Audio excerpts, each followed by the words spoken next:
Class 10th की बात करते हैं जब लीनियर इक्वेशन टू वेरिएबल, उसमें जो बोर्ड एग्जाम में आने वाले क्वेश्चन है उसमें से जो सबसे हॉट क्वेश्चन होता है उसमें find the value of A and B, जिसको इनफाइनाइट सॉल्यूशन या नो सॉल्यूशन या वन सॉल्यूशन, तो उनके क्वेश्चन अलग बनते हैं। लेकिन इनफाइनाइट सॉल्यूशन का क्वेश्चन कुछ इस तरह से आता है।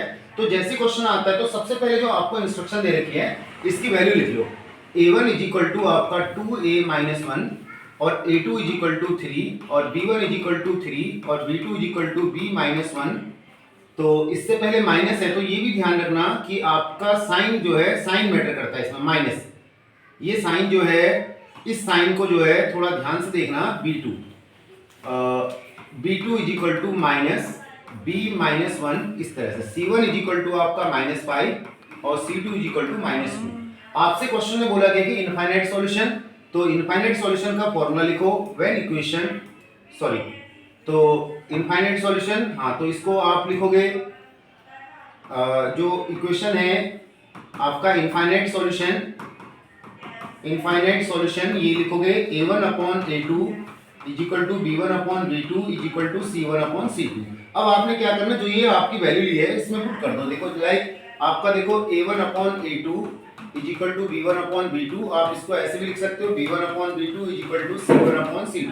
आप इसके इक्वल में a1 और a2 भी लिख सकते हो, कोई प्रॉब्लम नहीं है। तो अब इसकी वैल्यू लगा दो। देखो 2a माइनस 1 और 3 is equal to 3 minus b, और ये ब्रैकेट खोलोगे तो प्लस 1 हो जाएगा, ठीक है। अब इसको क्रॉस मल्टीप्लाई कर लो, 2a माइनस 1 और minus b plus 1 is equal to 9, 3 3 9। अब इसको इससे मल्टीप्लाई कर लो, 2ab माइनस हो जाएगा ये आपका, और 2 से इसको मल्टीप्लाई करो तो प्लस 2a, और माइनस 1 को माइनस b से मल्टीप्लाई करो तो प्लस b, माइनस 1 को माइनस प्लस 1 से करोगे तो माइनस 1 इज इक्वल टू 9। अब आप क्या करोगे, देखो अभी इसको ऐसे ही रहने दो, ठीक है। अब हम यहाँ से देखते हैं, तो यहाँ से हमारे पास जो वैल्यू आएगी b1 की वैल्यू 3 है, और फिर उसमें माइनस b और plus 1 is equal to minus 5 minus 2, ये माइनस कैंसिल हो जाएगा, क्रॉस मल्टीप्लाई करो।